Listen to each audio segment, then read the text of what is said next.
The girl who could make hemp into gold. Once upon a time, there was a poor peasant farmer who worked the land for the king.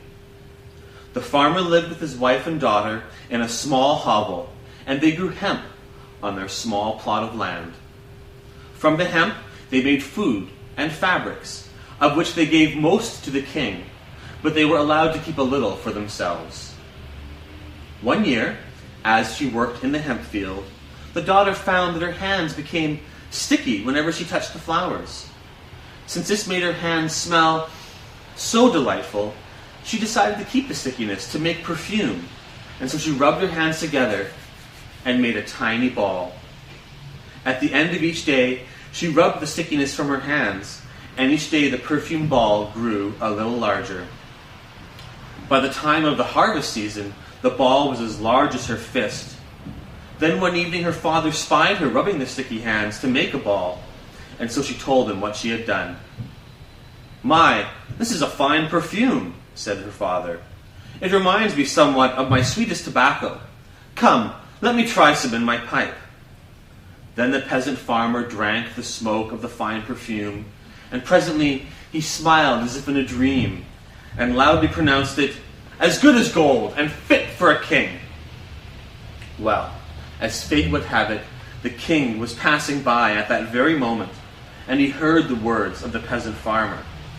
Now, he was a greedy king, who was known for loving nothing more than treasure, and so the king commanded the man to come forth and show him the gold of which he had spoken. The farmer gave the king the perfume ball, which was indeed the color of unpolished gold. "This is a strange gold indeed," said the king. "Where did you get this?"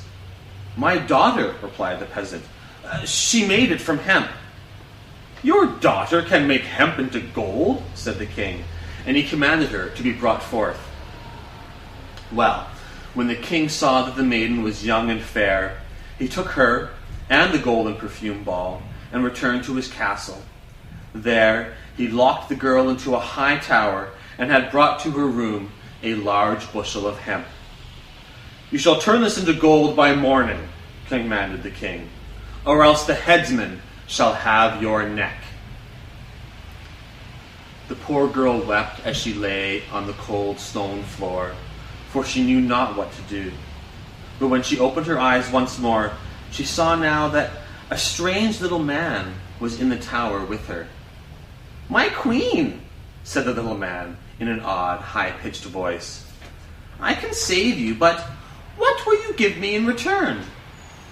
"I am no queen," replied the maiden, "but I will give you anything that I have." "Done and done," said the little man. "Now, eat of this cake and all will be well." Trusting in his words, the maiden ate the cake and soon fell into a deep sleep. When she awoke, the bushel of hemp was gone, and in its place was a small ball of the sticky golden perfume. When the king returned in the morning and saw that the deed had been done, he was most overjoyed. "This is marvelous indeed," said the king. And he told the girl how he had examined the ball during the night, and that at last he had put a piece into his pipe and then fallen into a wonderful dream. "I shall need more of this strange new gold," said the king, and he brought the girl to a higher tower, putting her into a larger room with 7 bushels of hemp. He commanded her to turn them all into gold by morning, or else she should lose her head. Again the girl wept in despair, and when she opened her eyes, there had once more appeared the little man. Again he offered to help, and again she promised him anything in return. He proffered a cake as he had before, which she ate, and then fell into a slumber. In the morning the king smiled and clapped his hands when he saw that all of the hemp had been replaced by a larger ball of gold. Today the king's eyes were reddened, and the maiden asked him if he had been crying. But he confessed that he had piped another morsel of the herb. I'm going to restart that paragraph. In the morning the king smiled and clapped his hands when he saw that all of the hemp had been replaced by a larger ball of gold. Today the king's eyes were reddened, and the maiden asked him if he had been crying. But he confessed that he had piped another morsel of the gold that morning, which had somehow reddened his eyes, but also considerably improved his disposition. "My wife, the queen, died some years ago," said the king. "Since her death, I have become embittered and come to love only gold. But this new gold has somehow opened my eyes and freed my heart to love once more. This strange gold is truly fit for a king," he continued, "and so none shall have it but I.